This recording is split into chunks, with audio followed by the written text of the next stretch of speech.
Welcome to Baz Travels.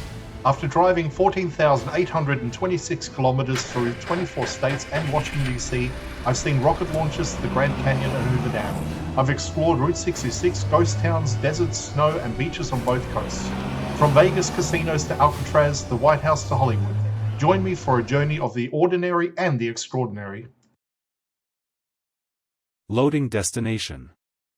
Simulation starting in 3, 2, 1.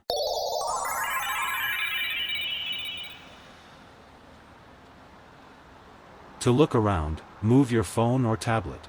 Click and drag if on a computer or move your head if using a VR headset. Please like and subscribe. Glenwood Springs developed at a natural junction of geography, water, and movement in western Colorado. Long before it became a town, this location was significant because of the confluence of the Colorado and Roaring Forks rivers and the presence of geothermal hot springs emerging directly from the ground. Indigenous peoples, including the Ute, used the area for generations.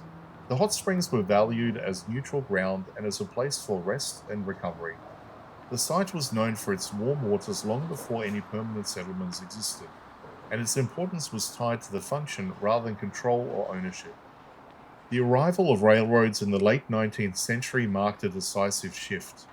When the Denver and Rio Grande Railroad reached this point in the 1880s, Glenwood Springs transitioned rapidly from a stopping place to a permanent settlement. The river corridor made rail construction feasible, and the town grew around transport access rather than agriculture or mining. From the beginning, Glenwood Springs developed a dual identity. It functioned as a working railroad town while also becoming known as a health and leisure destination. The hot springs were commercialized early, attracting visitors seeking therapeutic benefits.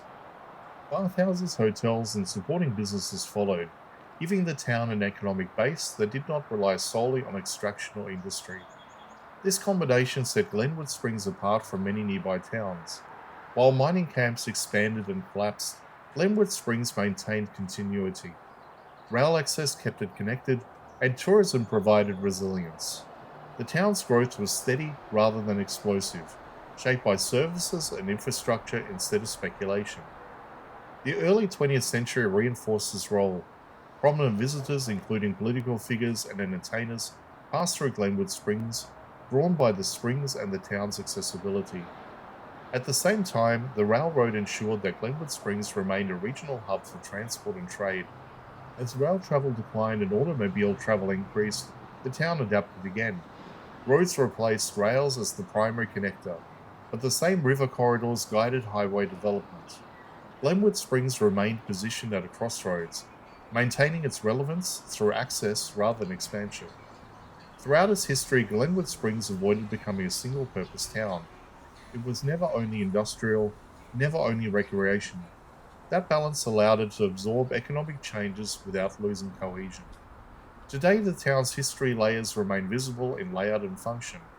Its position at the meeting of rivers, routes, and geothermal resources continues to define how Glenwood Springs operates, not as an accident of growth, but as a settlement shaped by geography first and history second.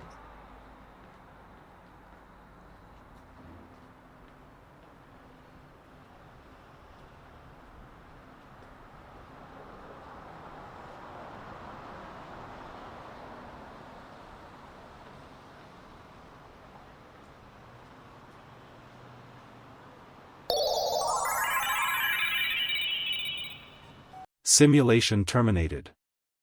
Please comment, like and subscribe.